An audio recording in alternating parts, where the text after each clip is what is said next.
Hey, Dawn McGee, your nutrition evangelist and wellness strategist here on a rainy Friday morning in Boston.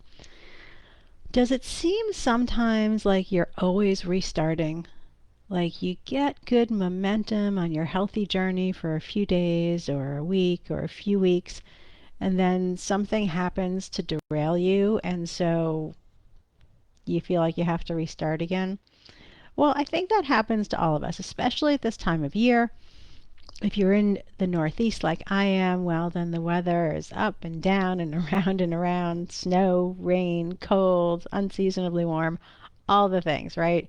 And so that can really throw your routine off track if you don't have a good plan for how to keep on track. So, what I want to share with you today are my top tips for how to be consistent and keep on track.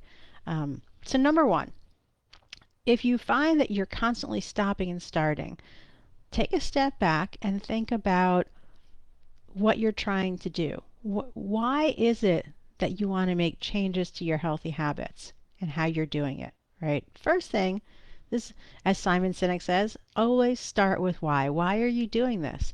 And when you figure that out, that can help you stay in the mind frame for continuing on some days where you may not want to.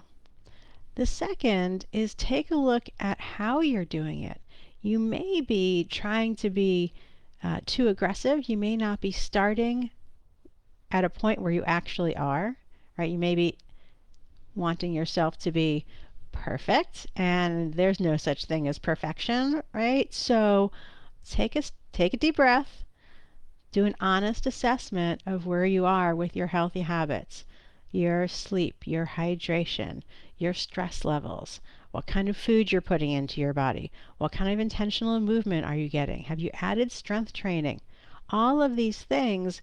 And when you do an honest assessment, start where you are, right? It may be that the reason you're stopping and starting is because you're asking too much of yourself rather than starting where you are and taking steps forward bit by bit.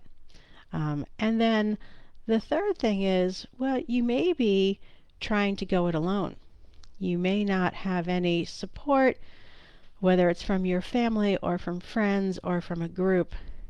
And this can be a real pitfall for people because there's no one to look over their shoulder and say, come on, come with me, come for a walk with me, come to the gym with me, come play pickleball with me, come have a meal with me, and go to a place where you have options that are really good for your body.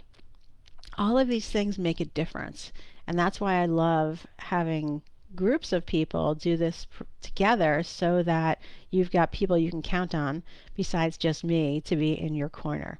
And so those are the things that I want you to start to marinate on and think about how you can incorporate those into your journey so that you've got consistency over time as opposed to this stopping and starting, which happens to so many of us so much of the time, right? So start with why. Why are you doing this? Make sure you come back to that. How are you doing it? How are you implementing this?